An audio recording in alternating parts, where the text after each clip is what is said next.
Hot topics from the soul.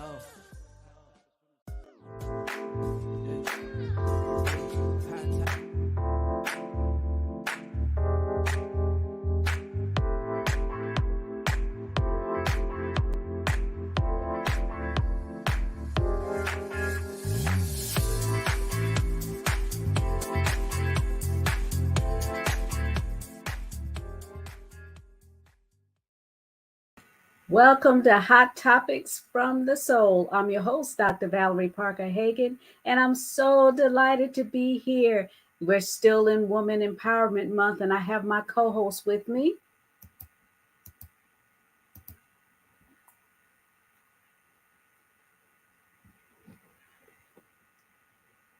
Can't hear you, Dr. J. You can't hear me at all? Okay, now I hear you. All right. Okay. So, Dr. Dara Thicklin, so glad to be with you here on this great, tremendous Tuesday. And I'm excited about today's show because of the fact, as we're still in Women Empowerment Month, it's nothing better than understanding the most important component in our lives is relationships that we're in, and how do we foster, if you would, healthy relationships. So I'm excited about it. Absolutely. And I have a wonderful, magnificent queen to talk with us today. Her name is Noelle Robertson. She's an entrepreneur, a businesswoman extraordinaire, and she's in the medical field. She has a nonprofit, the Noelle Roberts Foundation, and I'm bringing her to the stage so we can talk with her right now. Noelle, how are you? Hi, everybody. I'm amazing. I am Hello. amazing. How are you? Good. Great. Well, you are a friend to the show, and Yes. I'm so glad you took time out of your schedule to join us and to talk about how we foster healthy relationships. I know you know all too well about that You well. as a female and going through situations in life, and you're a domestic violence advocate.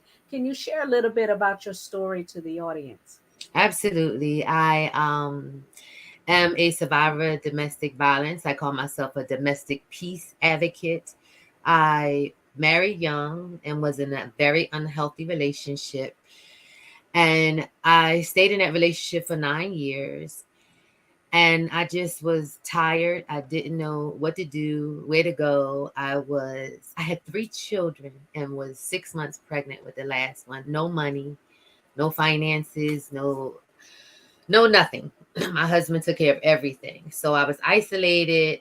I didn't know how to move forward, but I just knew that I could not do that anymore. And I just prayed to God, and I was like, you know what? If you could provide for birds, you could provide for me. And I just decided that I wanted out, and I got a divorce. And outside of the divorce, birth, the best thing of my life, outside of my children, was the best thing of my life. And that was the nonprofit. One of the things happen is out of adversity is what births us into our purpose most of the times. Absolutely. And I had no idea, but when you're going through it, you're just like, why is this happening to me? You feel like it's the worst thing ever, but we don't know that we're growing through something, because it made me who I am today. And I would not change that path for anything. I know it was bad at that time, but I'm speaking from a healthy space. So I wouldn't change it, because it's allowing me to do so much in the world and help others with the same situation. So you were in this marriage for 9 years, and you look like you was on roller skates when you're getting out. You had 3 kids. You were 6 months pregnant with the other. One of the things that you said that I think is so important, that when people start talking about navigating relationship, is the dynamics. The dynamics were the fact that he paid all the bills, all those things were there. And for some people, hearing those type things sounds, boy, that's great. I wish I had a man to pay all the bills. But in many ways, that could be a vice. That could actually be a vice. It actually is. When there's abuse that is there. So, in what role do you think that played far as the length of time that you stayed in it? It played a huge role, because I came from a working family. My entire family are a family of entrepreneurs. So all I knew, even at 12, was hustle. We were all working. So when I was asked by my husband to stop working, it was like, what is that? Like who does that? Like why would I do that? And he was like, his excuse was, you're pregnant. I want you to stay home with the children and raise the children. And the mindset when I came into this relationship, which is very important, I came from a household that was full of domestic violence, Gotcha. physical. So that's was my understanding of domestic violence. I saw physical altercations repeatedly. So I knew that I wanted to rush and get married and create my own world where it wasn't that. So he didn't do that. And he knew that I wasn't going for that. So he was, I don't even know if he was intentional. I never asked, but he didn't do that. He never laid a hand on me. But what he did was, don't go to the store. I'll do the shopping. Don't work. I'll pay for everything. Control, Stay at home. manipulation. Yeah. And my girlfriend, I was 20 years old. So my girlfriends was like, oh my God, you got the world. You don't have to come out here and work and you don't have to do anything. And I'm like, I am dying in here. I'm a creative. I need to be doing things. And at first I thought it was, oh, that's so cute. He's just, but it's a slow way to control and isolate everything. And it got so controlling to the point where people would call me and they would say, I'm not I would see him on the street like, hey, why didn't you call me? And they would say, I'm not calling you. Your dad asked me all these questions. I didn't know he would unplug the phone wherever room he was in, he just had access to the telephone. He could only hear it ring. So I never told him that. I never told him that I knew that. But what I just did was like, just don't call no more. I'll call y'all. Yeah, but it was a big shift and it played a huge part in me staying, because when you don't have money and you have children, you're like, how am I going to make it? How am I going to make it? And so you get dependent. You get, it's a comfortable pain. You get dependent and you get used to it. So you stay. And that's a lot of women stay for that and stay out of fear because they don't know what to do. Absolutely. Well, mine wanted me to work and he was abusive. So he playing. I paid the bills. I did all these things. Are you serious? Wow. Yes, I worked. I took care of the children. I took care of him, do whatever bill needed to pay. And, he wanted a role reversal. I was the breadwinner. He wanted a role reversal. Yeah. Oh, that's the different strategies of oftentimes with batterers. Is the fact that depending on who you have, they kind of, if you would, they kind of retrofit or acquiesce to the personality. So the fact that because you came from an entrepreneurial type of background, you was this hustler, the best thing to do was to isolate you. You get the responsibility of the kids, so therefore you didn't have as much movement and motion.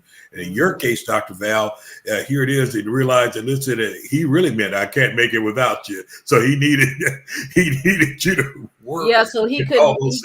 He did it mentally, but then he went physical because of the fact that I was a worker, I was a hustler, I was a mother. So I did everything I needed to do, and he wanted to control the dynamics as well. Wow. Yeah, and that is so important to keep in mind, because the fact that the heart of domestic violence is power and control. It's simply, whether we're doing that through manipulation, if we're doing it through, extortion, or we're doing it through what we call gaslighting, because that emotional gaslighting plays on people's mind. And all of a sudden, what are you talking about? Did I do that? Yeah. Yeah. And so that happens. And in a day and time where people put so much emphasis on physical abuse, it is so important that people recognize, the emotional mind games is really where that's where the foundation is laid.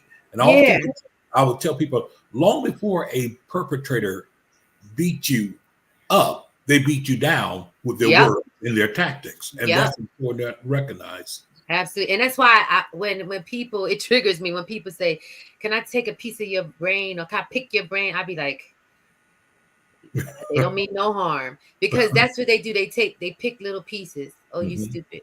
Oh, look at you. Like, they say little things that just pick at you and pick at you and pick at you until your self-esteem is so low. And then next thing you're suicidal.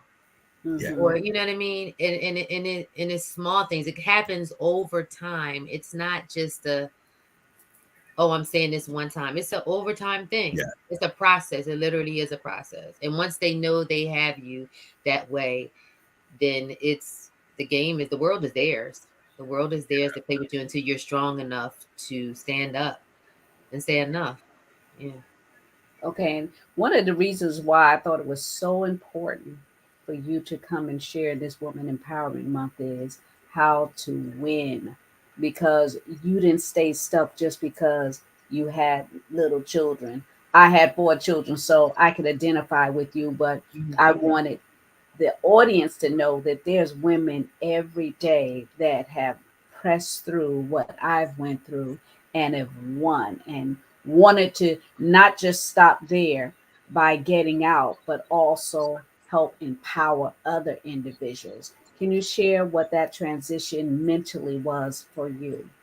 Absolutely. And I'm going to share how, well, on Tuesdays, Iyanla Van Zant used to come on Oprah.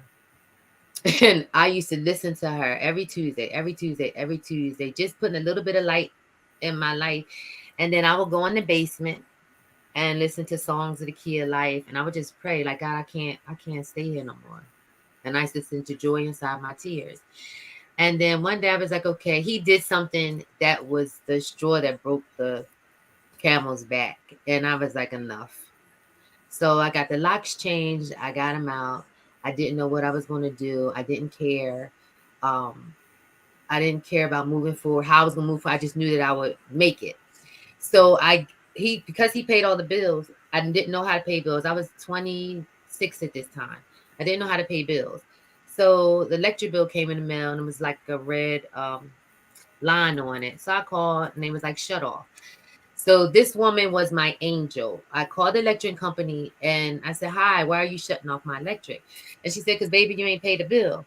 And I said, my husband ain't paid a bill, just like that. And I don't know what it was in her that she heard in me. She said, baby, go get pencil and paper. And I'm about to give you some numbers.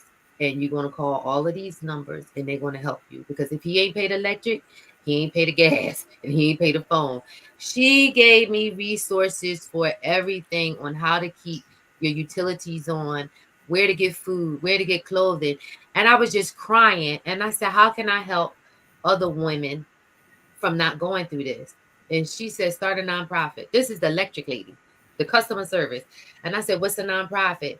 And she gave me the IRS and she said, go here and ask for this paperwork. I did. And then 6 weeks later, Wow. I had this packet and I applied for the paperwork and I filled it out. I just closed my eyes and envisioned what I would want for a woman that was going through my situation. I wrote all of that on that application and I sent it in. And 6 weeks later, I had this 501c3 that I really didn't know what it was. I just knew I could get stuff to help women. Yeah. And that just opened my world up to so many amazing people and helping thousands of families to get through and create a roadmap to create a better life for themselves. But it was possible. Scared, but it was possible. And it's interesting because the fact, this is what we often say to people, is that you don't have to be a domestic violence expert or a counselor, but you can be attentive enough to recognize signs, or you can hear that somebody's in distress or somebody's in a situation, and you can give them advice. It started all with, for you, it started all with an unpaid light bill, you know. Yes, and I wish I knew her name. Yeah. I said she must have been an angel because she was very informative just to be the Pico lady, the election company lady. And she just birthed something in me and just directed me from that phone call. That's And why I some, tell individuals when they're on jobs, especially if you're a believer, it Mhm. is our responsibility 24/7 to nourish and empower individuals to embrace a Yes, larger vision of themselves, regardless of what job you have. You can be a light to someone. And that's yes, what that young woman was. She was that light, that angel to lead you out of the darkness. yes. I wish I knew her name, but and God it's bless her wherever interesting. she God is. knows her name. Yes, Yeah. She was But your assignment. she went beyond her, perhaps she went beyond her job description. she And that did. goes back to what you're saying, Dr. Val, is the fact that we have jobs for a reason. but understand God is really our source. The job Yeah. is just a resource. However, if we allow him to use us on our job, we'll be amazed of the people's lives that we can change. I Yes. don't like the job, but I'm in the right place because I have access to people. I'm in the right place because people are Yeah. calling in the midst of distress. But the other part was this, is that you had had enough. Yeah. You, Mhm. you had had You enough. got to be fit to be tied. That's what the old folks Right. say. You You're got to be fit to fit be to be tied, and, tied. or in the words of Fannie Lou Hamer, you was, you're sick and tired of being sick and tired, right? Yes. Right. Yes. And so with that, it was almost like something was lit inside of you. That was something that ignited. And most people don't turn the ship around that quick. Mm. But you had dealt with enough. Yes. Enough is enough. And you understood the position that it put you in as a woman. Imagine other women that may not have that drive, whatever. That is why when we start talking about grassroots type of organizations and entrepreneurial act, it is generally birthed out of something. It's birthed out of pain. It's birthed out of Yeah. us Yep. recognizing that I want to give something. And you were able to get out of this abusive relationship, this abusive marriage. Now launch it out on your own, and before you even get your shoes tied good, you was already trying to help other folks. Yep. Yep. And Now someone, that is a lot right there. yeah, and it was, and I think all that alignment of me being tired and then me getting that late bill, not knowing how to pay it, and speaking to this woman. And a neighbor on the block had a store at the corner and it was empty. And he donated the space to me. His name's Angelo Russell. He donated the store space to me. And I just was like, things was just opening up for me. I was able to give, I gave That's out purpose. 150. Yes. That's why I knew that that was what I was supposed to do. And I always, I don't care what happens in life, is that's always, this is my purpose. This is what I'm supposed to be doing. Mhm. This is exactly what I'm supposed to be doing. Nursing has helped me expand on how I'm doing it, but this is what I'm supposed to be doing. I'm supposed to be in service. So, what made you go into the nursing field? Watching a family member be abused and always running to tend to help them with their, wounds and everything. I just thought that I was supposed to help. I thought that I was supposed to help. And I thought the best way was to be in the medical field. So I know exactly what to do. Because I was a child. I didn't know what I was doing. I just knew that there's blood, stop it or wipe it, or you know what I mean? So that made me love nursing. That made me love the medical field. So I got in the medical field to really train and learn. And I started with emergency medicine in the ER, and seeing the trauma of domestic violence victims come through that door was enough. It was enough to make me stay in nursing and really love it. And then now to the point where I am on the other end of it. Once the woman has gone through the healing process, I want to help them with their roadmap. Just like that woman electric lady helped me with the roadmap on what should I do. Now you've been through this. Now how can you move forward and what can you do now? So I'm on the wellness side, and really helping restore healthy relationships and self-love with women. Absolutely. You go through mental trauma. People don't realize that there is a mental trauma you go through, and people talk about mental illness. Yeah. And well, you go through that process because you're like in this bubble where you're waiting for it to pop, and then because sometimes you've been so mentally drained and worn down to you don't even know how to pop it yourself. You need Yes. somebody to help from the outside come in and help set you free. But a lot of times people can't read those signs unless you say something, because people aren't equipped, and a lot of times they're going through mental stresses Themselves. themselves till they don't want to be bothered with what you're going through because they're trying to deal with their own baggage. But you wanting to deal with mental wellness through the Noel Roberts Foundation, helping women from the inside out. and then empowering their mind and their spirits, and then fortifying them with Absolutely. healthy resolves so that they can stay strong. Because I always tell individuals, ask for help not because you are weak, but you want to remain strong. Yeah. And for those, and to touch on your point, and you made me think about a time, because I didn't even know I was in a mentally abusive relationship until I went to this sisters gathering, and I had my daughter. She was like 3 months old, and everything the woman talked about, I would stop and call my husband and say, "Well, she talking about this now." And then when we would eat, I will call and say, "Well, we eating broccoli, rice, and soup or something like that." And the woman that had the event, this was like my first sister's gathering that I've been out since for like in 3 years. And she said, "You can't come to my house anymore." And I said, "Why?" She Wow. said, "Because you're abused." I said, "I'm not abused. Don't nobody hit me." And she said, "Baby, you're abused." And that that was the mirror in my face, that I was like, "Oh my God, what did I do?" And then I just started paying attention to my behavior, paying attention to my behavior. So some people don't even know that they're in an abusive relationship until somebody has to point it out. Like, baby, that ain't normal. That's not normal. And You're then exactly once right. you know what I mean? And then once it's your duty to try to figure out, like, what is going on here? What is really going on? Unfortunately, I think your point is so valid. And one of the reasons people don't recognize they're in an abusive relationship, because oftentimes what an abusive relationship is defined as to them. And so people Exactly. they look for the black eyes, they look for those type of things that are happening. And the reality is that many people are in the midst of a relationship that's already gone abusive because it's toxic. The Yep. relationship is very toxic, it's very controlling. You're always on the edge with your nerves. You're always finding yourself having to backpedal and regress and trying to straighten things out. And you're already going through the mental abuse. You're already going through those. And it actually grooms you. It Yeah, grooms you're being you. conditioned.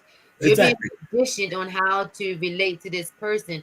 And the longer you stay, the more comfortable you get. Because you're like, oh, that's how they are. I Yeah. just know that's how they are. But then you're stuck. Then you can be stuck. Yeah. And you And come to accept it. You start yep. accepting it. It's acceptability and you feel that way. And yet it's still, in order to navigate. Now, I thought you said something that was so important, that once you now recognize this is what I am in, now you have a responsibility to do something about it. Yeah. Navigating, as we're saying, you cannot foster a healthy relationship if you don't know how to navigate out of what you're in. And if what you're in is being this cage to you, sometimes you don't get out by yourself. Sometimes it is having that support system. Sometimes it is knowing where to turn to. And it's so important to be able to do so, and that it's not the end. And I like what you said, because some people, some victims, when they're coming out of an abusive relationship, they just glad to get out. I'm out. I'm out. I'm done with it. They don't want to say nothing to nobody else. They ain't trying to be no advocate, no activist, or anything. But it takes something inside of you that says no. It's almost like, I've got to go back and help my sisters. I got to go back and Yeah. help The someone else. Harriet Tubman in me. That's what Exactly. that was. Exactly. And That's what that's that was. important. And so there's life after abuse.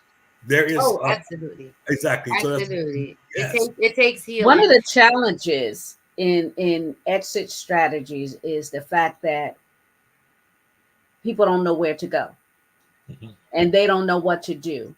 And because they've been in this box, in this bubble, that's why they stay. That's why I stayed, because I had no other resolve. But me me having my exit strategy, I didn't have one. So I was like you, didn't have no money, didn't have, no place to go. But one thing I had me was, because I was my greatest resource. Hmm. And one thing I could always do was work with these hands.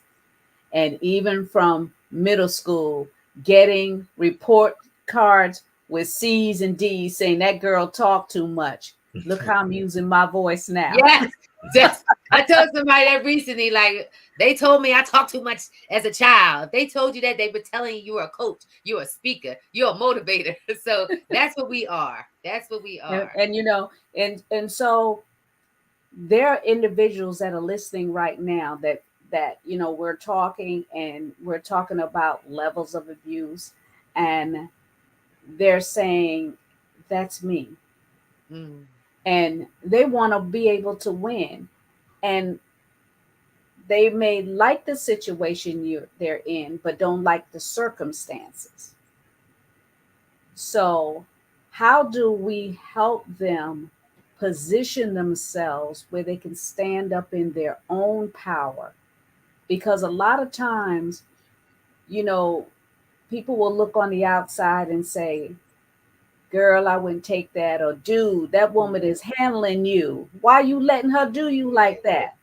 But then when you need help, you call that cell phone, they not there. yeah, yeah, So I understand the environment, and that's why I created my foundation, the Soul of Woman, to help with situations like that. Because 98% of the time, the person that needs to evacuate the situation has no money because the perpetrator has controlled and manipulated that whole yeah. situation.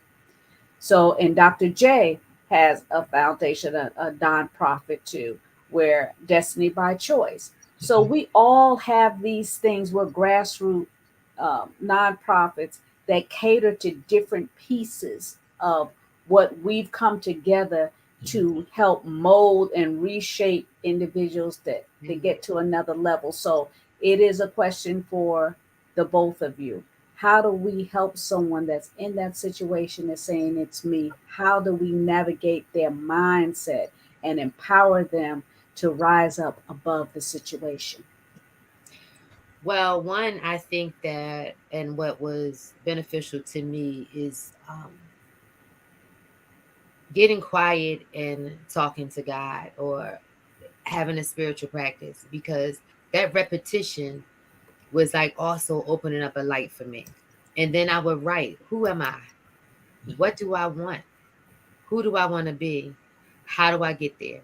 Every day, who am I? What do I want? How do I be? Who would I want to be? And how do I get there? The more you write that, the more you start to say, well, who am I? Like, what do I want? This is not what I desired in my life. And then there's so many more resources now than there were in the 90s and in the 80s. There are so many groups and organizations all over the city. There's the National Domestic Violence Hotline, where you can call a number. That's right. You can call a number, and it won't show up on the internet. If you're Googling it, it won't show up on your they can hide everything for you. You can get a new identity if you need to seclude yourself. There's food available. There's money available for survivors. There are so many things that are in place for you to be able to move forward. You don't have to stay because of finances. You don't have to stay because you got children. Because they have places that accept your children and provide daycare. There are places that will anonymously pick you up from the hospital or emergency room or whatever, and in a secluded car, and take you to a secret location and provide you with a cell phone. So there's so many places and so much resources out there. So once you are in a space where you like, I'm ready to move, you have to be ready to move. Not go back and get an item, not go back for another conversation. You have to be ready to move, and just remove yourself so you can heal. Because you're not good to your children. Because listen, if you have children, you're dealing with abuse, right? And dealing with that trauma.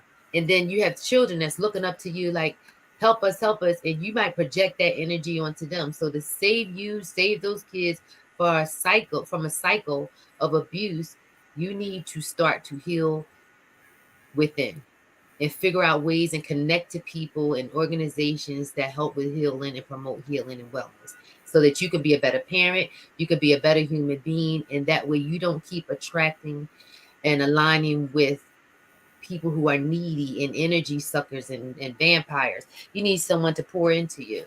And you have to be in a space within yourself to be able to attract that. You know, that is so true in everything that you're saying, and knowing those resources are very important.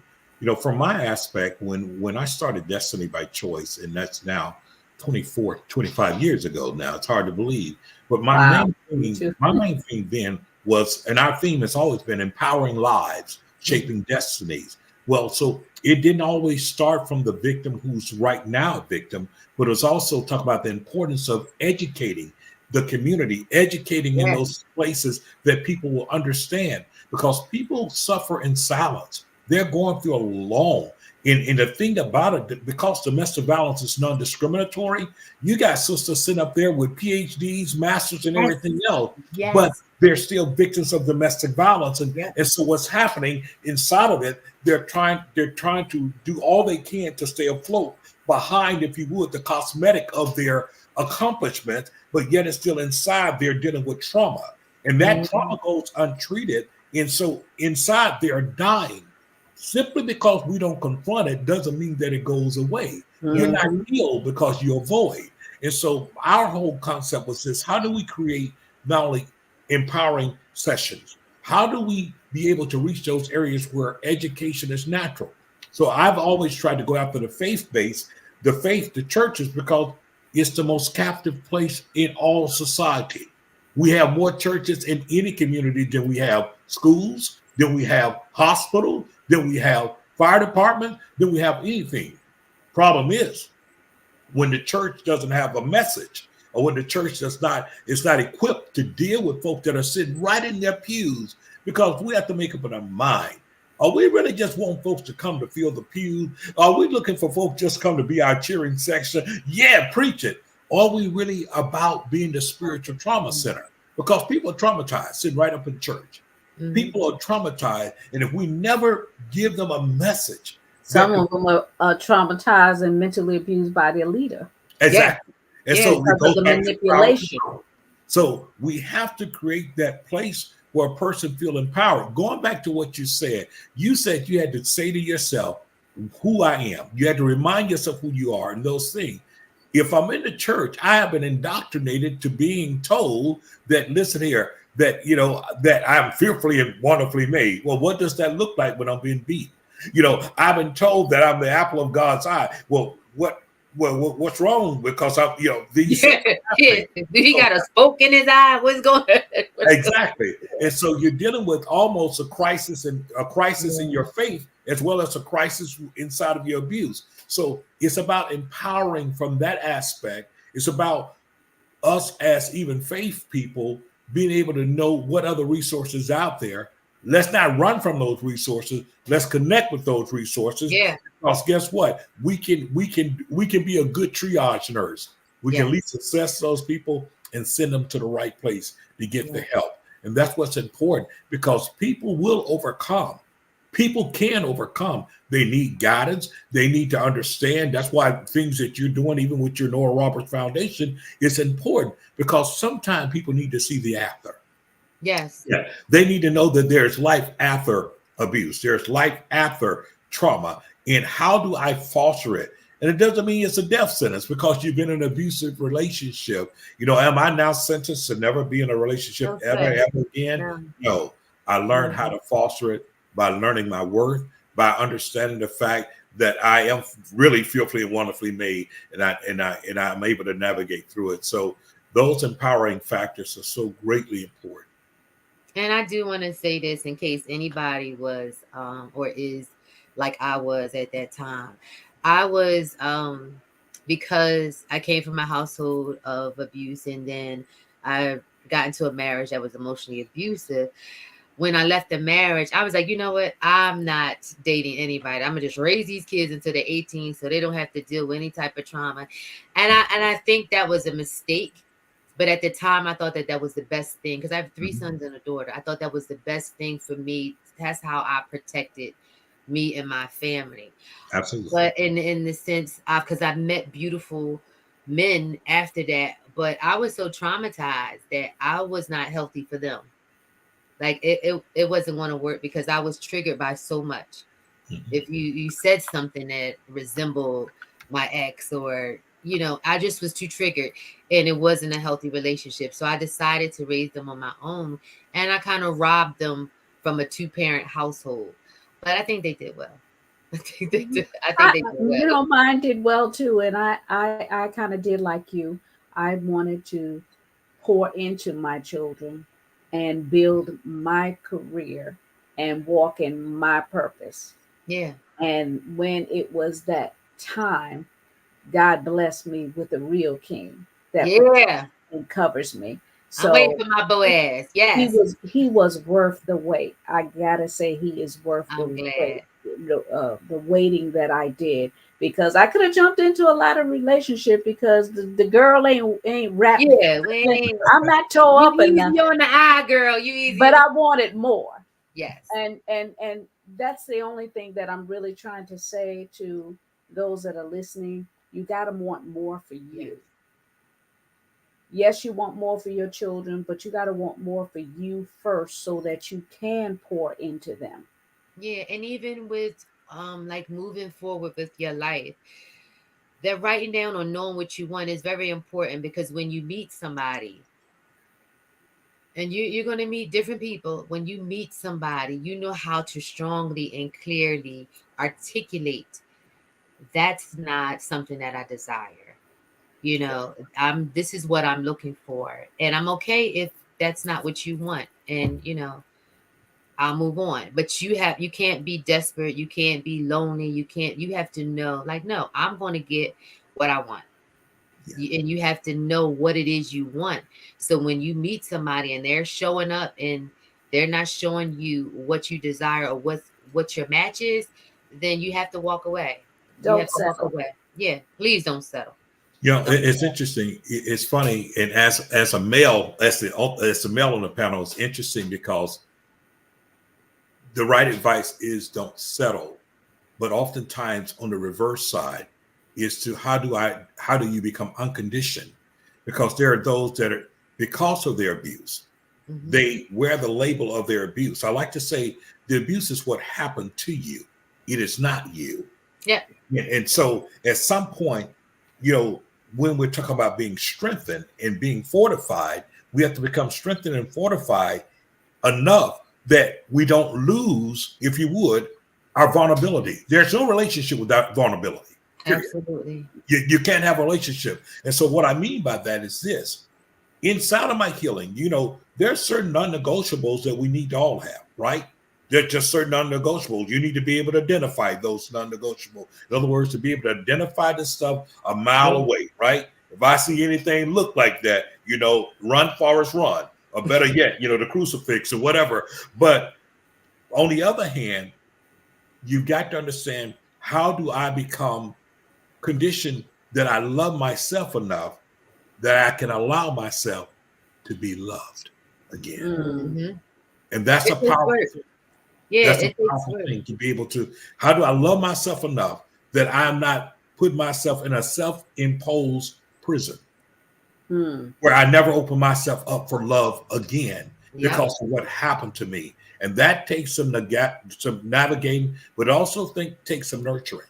How do I nurture myself? How do I get to that place where I do my homework, that I'm healthy now and I'm ready to receive? Right? Because can you admit, I think in your own story and both of your story, you can say that's a certain degree of naivety that I did not know. That's a certain degree of lack of life experience when I went through that first thing. But what have life taught me now? How have I nurtured? Because I didn't just go through, I grow through. Yeah, And I that's grow right. through I have because I lived, nurture. as I say. I've learned some things. I'm more in a better place now than I was. I am open to love. I'm not, if I meet somebody that doesn't work out, I'm okay. And I'm open to the next person. And I'm not taking that baggage from the last person and saying, oh, you might do this, you might no. What do you have to share with me? What is your life experience? Like, I'm so open that it's scary. It's And so, scary. in other words, you're not holding the current person Oh no, sir. hostage to what the previous person was. No. And that's important inside of navigating inside of healthy relationships, because I'll say this to you, loneliness loneliness could be chronic.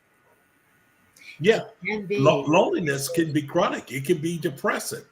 But loneliness doesn't have to be when we understand the fact that I'm not lonely because I'm not worthy. I'm not lonely because I'm not sufficient. I'm not And lonely because because I don't have. And so when we can kind of get to that place of healthiness that way, it strengthens us to be able to go to and have the courage to say, listen, I'm not out of this thing. Kind of like what Dr. Val said a few minutes ago. Said not that they wasn't coming back on yeah, I was about to the say girl looked like what she been through. I've never been lonely. I've never been lonely, and I think that's part to due to my. I'm an optimistic human being, and I've never felt lonely because I'm very comfortable alone. But I know there are some people who cannot be alone, and they have to really work on themselves because God forbid if someone leaves or they're distraught, and that they have to figure out what's that trigger, like what trauma happened where they can't be separate from someone, and that allows people to stay and creates that toxic relationship. But you have to be comfortable being alone. It doesn't mean that you're lonely, but you're alone. Exactly. You have There to you like go. yourself. You have to like the company that you keep. And I Exactly. love the company that I keep. I love myself. And that's not vanity. That's No, just it's not. It's confidence. self-love. It's self-love. That's right. It's self-love. And it was taken away and it came back and it came back strong. And I was like, I'm never letting you go.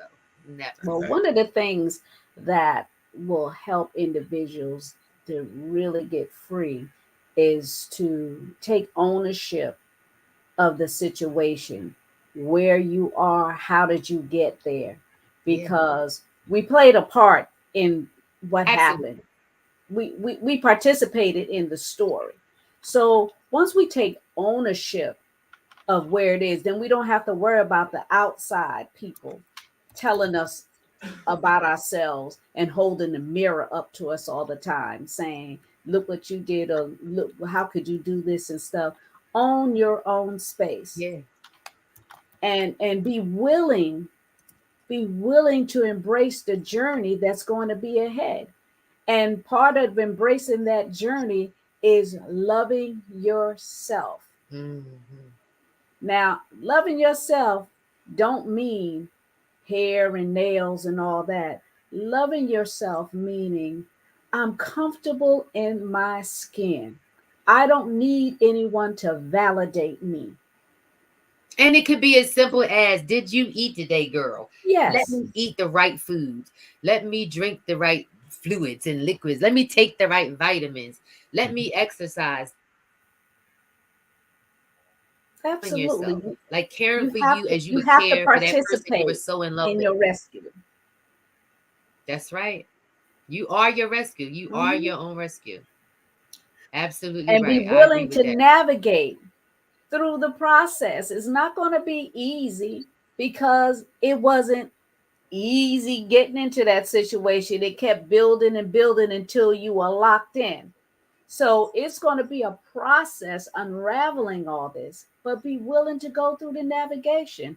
Yeah. And, these topics that I've been choosing, I used to do retreats every year. Yeah, I just mentioned that the other From the day. soulofawoman.com is my website. I keep forgetting to mention I do have a foundation and a website. Can you forget that? Uh, I the topics that I come up with, how to win, in Mhm. healthy relationships. Dr. D talked about purpose never dies, and Fallon, we talked about you're enough.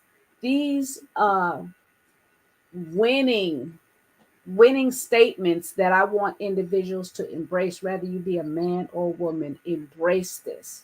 And these messages, this is part of my ministry because I haven't done my retreats where I used to have men in one session and the women in the other. And you talk real talk. It was a Yeah. Oh safe boy, place.